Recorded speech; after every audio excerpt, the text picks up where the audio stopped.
Hello Wolfpack, got a lot to talk about today. We're talking about Bitcoin, the double bottom, and also potential for a swing trade in here in Bitcoin. And it's going to be a low risk trade, right? Because there is still obviously, tons of bearish evidence on Bitcoin, and ultimately the trend is still downwards, and hence I'm still bearish in the market.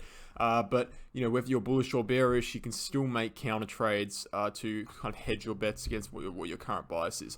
And what I'm seeing on Bitcoin right now is the potential for a double bottom formation.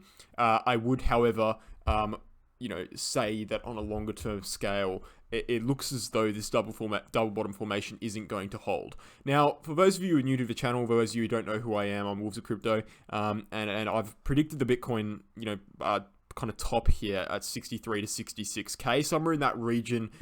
We started getting bearish. I mean, that region was lost within one day, so it's hard to be exact. But I made a video on that day, and the price was around that region there. And I said, hey guys, look, we need to be getting cautious. This doesn't look too good. Start taking profits. And then I started doing some tweets progressively. We started getting lower and lower and lower. But ultimately 66 to 63k started getting bearish in the market. And we said, we're probably going to come down here and retest this uptrending red line here that I'm going to circle right now. This uptrending red line, we'll actually remove some indicators so you guys can see it. I said, we're probably going to retest this red line. And that's kind of our major bull market line that we need to be holding here. And if we lose that, well, there's not really much hope for Bitcoin. And we lost that line ultimately. And we headed down quite quickly within the same day that we lost the line all the way down to 42k. And now Bitcoin's kind of just been in this pattern in which it's forming a double bottom. But you guys already know all this. I don't know what I'm telling you. And now the kind of main area of contention on Bitcoin that we're seeing really is between 52k and 45.5k. Right, this is the range bound construction on Bitcoin that's been happening for about a month now. I mean, just on a month, right? Literally 30 whole days of ranging between these two prices. Now, this range has been quite easy to trade as an experienced trader, but the average person I would not recommend to trade this range. If you're going to try and trade the chop, you're probably going to get chopped up. I mean, that's a pretty common saying in the cryptocurrency market. It's very high volatility, and trading the chop is not a great idea for the average investor. The average investor should be waiting for a break of 52k, right? Should be waiting for a break of this red box. Once you break that red box, you flip this entire construction, and this is all support, and then you head up, and you probably do something like that, and then you head upwards to the upside. Once you break 52k, that's going to be an excellent swing trading opportunity. Where would I be targeting if we broke 52k? Well, my first target would be this uptrending red line, right? So I'd wait for a break of 52k, and I'd wait for a retouch or a retest of this uptrending red line, and I'd probably sell on this red line because we probably correct from that point. And we could even potentially see, some sort of, dead cat bounce from this region. Just because it's a double bottom, it doesn't really mean we need to go all the way up to new all-time highs if we bounce, right? It could be a dead cat. There's no evidence that double bottoms lead to all-time highs 100% of the time. We could just see something like this where we double bottom, we kind of go up and we reject, and then we come down again. That could make sense, and then we'd have a kind of diagonal head and shoulders pattern. I think the main point I'm trying to make is, whatever we do right now, whatever place the market's going to be in right now, whether we bounce, whether we drop, it still looks bearish to me, right? I don't think it looks good. I don't even think it looks good if we break 52k particularly. I think we've lost a lot of great structure during this drop down from 68k, 69k all the way down to 42. I mean, that's a big drop, right? That's a drop of let's see what the percentage is. I think it's around 40%, maybe even a little bit more, right? 38%. That's a big drop, and that's destroyed a lot of structure, not only in Bitcoin, but altcoins as well. I mean, a lot of altcoins have had their long-term, 1 year long uptrending level of support lost. And so it is a stretch to say the market will fully recover here. I mean, it doesn't have to at all. Could we see a bounce here? Yes, I would even say that I think a bounce is probably equally as likely as a drop here. This is this textbook double bottom structure in which we're seeing descending volume as we approach the lows, right? A bounce here is probably equally as likely as a drop. Now, why do I think a drop here is equally as likely as a bounce? Well, I will say there's a lot of things that would suggest that, hey, this area looks very similar to the area like we talked about yesterday in May to July, right? We've had this kind of, 1, to 3 descending peaks, and then we had a larger peak, and we dropped down again, saw a W, right? Well, what we can see right now is the same thing, right? We've had 1, 2, 3 descending peaks. We saw a larger peak, right? And we dropped down, and we're having a little W potentially here before maybe continuing the consolidation. I don't know. But, you know, the fact is that the similarities between now and the May to July period are undeniable. And so, you know, I guess what I'm trying to say is we don't have to move anywhere right now. You know, I think right now everyone's a bit on the fence. And any analyst telling you that, you know, this is the most likely scenario, this is the most likely scenario, I don't think they're being truthful, because I simply do not see any evidence that would suggest one scenario is more likely than the other here. What I can see, in the short term, that is, what I can see is that in the longer term, the bearish scenario seems more likely at this point. And we have a few things we need to be looking at to kind of confirm that in this video, and we'll look at that in a second. But ultimately, what I'm seeing here on the daily chart as the most important indicators here are the RSI, the MACD, the 9 EMA, the 200-day, and the 50-day, and the Ichimoku cloud, right? And obviously the volumes. So there's quite a few things that I see as quite important here, because this is a very important time in the market. What I can say first and foremost is the daily close we've just had, yesterday's daily close, has seen a nice wick down into this kind of buying range, and we've wicked right back up, right? And that was great to see. If we head over to the 4-hourly chart, we can see we formed a pretty bullish candle in which we had a long wick to the downside, long green candle to the downside, and we came all the way back up, which is great to see. Right now, this candle's kind of ruining some of the work that candle put in, but that's okay. And what we're seeing now basically is descending volume in a downwards trend, which is great, which typically means that, you know, when you're looking at a support zone this strong, it's held for about a month, and even in previous times this year, it's held quite substantially. You want to see large volume if you're going to drop below it, and right now we're seeing low volume, which is good, right? It suggests that Bitcoin might be holding this area, at least in the short term. We have a flattening out on the MACD just before a bearish MACD cross, which indicates that the bulls don't want this MACD cross to happen, right? They're really fighting for it. I think both sides of the argument, you know, the bears and the bulls and whatever, the whales controlling it, they're really fighting for whatever they want to happen here, but clearly there's just no clear winner. And usually what we do see, and one of the bullish things I will say, is usually what we do see is when we see consolidation in a downwards trend, right? When we see a downwards trend and then a lengthy consolidation for a month, that usually leads to a break to the upside, right? It doesn't mean it has to be recovered at all-time highs. It just means it could bounce to the upside above 52K. And in the same way as when we see, for example, consolidation in an overall upwards trend like here, it usually leads to a break to the downside, right? So consolidation is basically the ultimate reversal pattern as to whatever the larger existing trend is. And that's great. You know, that's kind of a positive thing for Bitcoin here. But we're not really seeing any other positive things on a larger scale. We're seeing that, you know, we're constantly getting rejected from the 9 EMA, this blue line here. We've just had a rejection on that daily close. We've wicked up, we've knocked straight back down below it, and that's sitting at 47.3K just above us here. We have the 200-day SMA and the 50-day SMA, with the 200-day roughly sitting at around 48K, which is our major medium to short-term resistance, right? 48K, if we zoom in quickly, is constantly rejecting us throughout this entire line. That's this blue line here. You can see all the rejections. We're seeing from 48K here, constant rejections from 48K, which is not great to see, right? We need to be conquering that resistance in order to see a further bounce, right? That's just constantly suppressing us, because 45.5K and 48K, that's a pretty small range. It's only 2,500 USD, and we've been compressed within that region for you know, almost a week now. So eventually something's going to happen, right?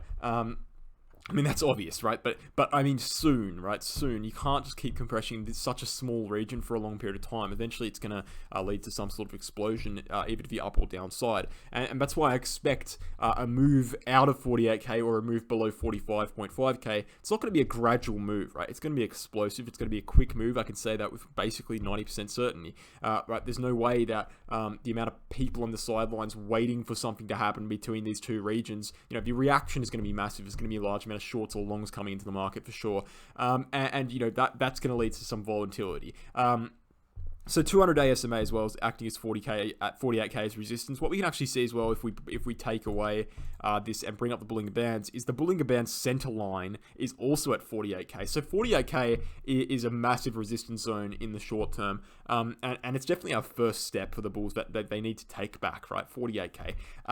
As for the Ichimoku cloud, that's kind of edging towards 48k, right? Currently it's starting at around 49.5k, 49.6k. And what you usually see with the Ichimoku cloud, it acts as resistance, right? But once you close within the cloud, so once you close within the cloud, even if the upside or a downside, right, you usually continue the trend through the cloud from whichever way you're coming. So if we close within that cloud here, it's probably going to lead to a break through the cloud. That's what typically happens with the Ichimoku cloud. But right now, it's still acting as resistance. So there's multiple kind of ways you can look at this right now. You can look at it as in, we've got a lot of bearish arguments here because we do, even though we're seeing a double bottom, that's about it, right? There's not really much to say about the bullish argument other than we're seeing a double bottom. There's a 3-day, 2-year-long RSI support that's been happening that I've talked about a while on the 3-day chart.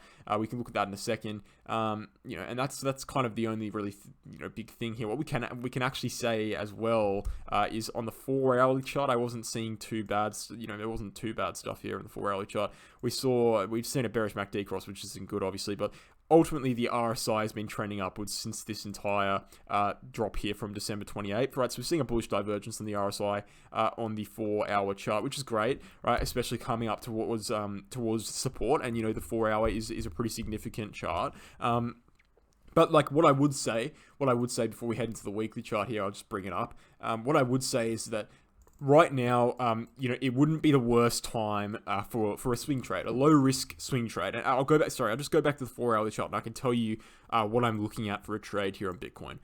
Ultimately, what I'm looking at here on Bitcoin, I mean, I've personally bought, a Bitcoin, some Bitcoin here in this region at around the high 45Ks. I can't remember exactly what my fill price is. I can go check. But essentially on this wick down, I bought some Bitcoin, right? Major support zone. It's held multiple times, right? The trend is your friend until it ends, and the trend is we're bouncing off of that right now. I'd be looking to sell that at 48k, and if we break 48k, who knows? I might buy some more. But that's just a very, very, very low risk trade, because ultimately, if you're buying, even at current prices right here, if you're buying Bitcoin, a small amount of Bitcoin at current prices, and you set your stop loss, say 45.3k, right? That's a 2% risk for a gain of, if you're looking at 48k, 2% risk for a gain of 4%, or if you're looking at 52k, right, you're going to 2% risk for a gain of basically 12%, right? So it seems pretty favorable to have a low risk trade here. Now keep in mind, I'm not expecting a bounce. I wouldn't be surprised either way. And so, with trading, sometimes you just take a bit of a roll of the dice like that. But you have to weigh in the risk reward ratio. And the risk reward ratio it's bullish, right? Because 50%, say for example, this is my personal opinion, 50% chance of a drop below, 50% chance of a rise above. If that 50% chance plays out, you lose, you win, you make 12%. If the other 50% chance plays out, you lose 2%. So the risk reward ratio is undeniable, right? It's a good risk reward ratio. I think it's a 6 risk reward ratio there. So look, that's kind of one way to look at Bitcoin right now. Even though I'm kind of longer term bearish, I still see the potential for a short term bounce here, and I can't deny the bullish structure of this double bottom pattern. Short term, you wouldn't be crazy to take a trade here. But as for the weekly chart, you also wouldn't be crazy, by the way, to sit in the sidelines and wait to a decisive break of one of those resistance zones, which I'm doing, right? By take a trade, I mean I'm literally trading with 5% of my portfolio here. So, and risking 2% of 5%, not a big risk, right? I'm not saying go all in. What I am saying, though, on Bitcoin is that there are substantial bearish arguments and substantial bullish arguments, but one thing I'm looking at closely is the weekly chart, because the weekly chart is basically the most important thing on a longer term scale that determines the trend of Bitcoin here. And what we're seeing on the weekly chart is currently the Ichimoku cloud holding as support. But the thing is here, the reason why this is bearish, right, is because the Ichimoku cloud has held a support here on Bitcoin for the last 3 weeks. It's acted as support within that 45.6k region, where the major support block is on the smaller time frames. Now, unfortunately, the Ichimoku cloud has trended downwards, and it's no longer supporting us in that region, okay? And, that means we could just be free falling here, and into the 42k region, which is where it's next acting support. And the sad part about that is, and the bad part about that is we need to be closing a weekly candle above the 50-week SMA desperately. We can't close 2 weekly candles in a row below the 50-week SMA, because that is bound to lead to a trend downwards to the 200-week SMA within about a year, right? That's what typically happens. We've gone over this multiple times. When you lose the 50-week SMA on the weekly chart, the most likely, in fact, it's never not happened, right? The most likely scenario is you end up trending downwards towards the 200 and you reach for 200 within about a year. But what is worth noting is if we do reach for 200, which will probably be about 25k, 30k by the time we reach it, if we do reach it, right? Bitcoin has never actually historically gone below the 200-week SMA, so that is the best place you can possibly buy Bitcoin. And that's why I will never agree with anyone who says Bitcoin's going to go to 20k again, Bitcoin's going to go to 15k, 10k. Ridiculous, right? Because the 200-week SMA has never been lost for support, and even if we tested it right now, that's 19k. We're not going to test it right now, right? We're not going to drop 60%, overnight, right? It's going to take a long period of time. I think about a year, maybe 10 months, to get to it, if we do get to it. And so we're looking at probably November 2022. By that time, it's probably trended all the way upwards here to maybe 25k, 30k, who knows? And that's probably the lowest we will go on Bitcoin if the bearish scenario plays out fully. That's what I've predicted in my pinned video, right? I predicted that about a month ago. I said that, all right, guys, this is a bearish phase in the market, all right? I said this is a bearish phase in the market. This is similar to May to July, which I've already pointed out in this video. If we lose the 50-week SMA, however, convincingly, which I don't think it's happened yet, if we close this weekly candle, that's pretty convincing. If we lose it convincingly, I'm predicting that we're going to head up or head down to the 200-week SMA. That's what I predicted, right? I said bear market or bearish phase in the market. Currently, it's still a bearish phase. A bear market isn't confirmed. If we lose this candle, if we drop below the 50-week on this candle and close below it on this candle, which is 2 in a row, that's a confirmed bear market, in my opinion. There's no coming back from that. But anyway, that's what I'm seeing on Bitcoin right now. Right, very, very, very small percentage of my portfolio is in a kind of long swing trade here on Bitcoin. And if we go down below 45.5k, we lose 2%. Right. In my opinion, it's a bit of a 50-50 trade, but the reward outweighs the risk. So it's not like a trade where I'm so confident it's going to go up. No, it's a 50-50. It's pretty much a flip of a coin. But if it goes up, we gain a lot more than we lose. So you decide what you want to do there. That's up to you. But that's what I'm doing personally on Bitcoin. So I'm excited to see what's going to happen. I don't like consolidation areas. They're very boring. There's not really too much to do besides just constantly longing and shorting. On a longer term scale, nothing really happens, right? And so I'm excited for something to come back in the market in terms of volatility, and I'm excited for a break of one of these zones here, because it'll be very interesting to see which zone breaks. Ultimately, the long-term scale, it's downwards in my opinion. Downwards is probably the most likely option on a longer term, but as of right now, today, who knows? But thanks for watching, guys. Hope you enjoyed, and I'll catch you in the next one.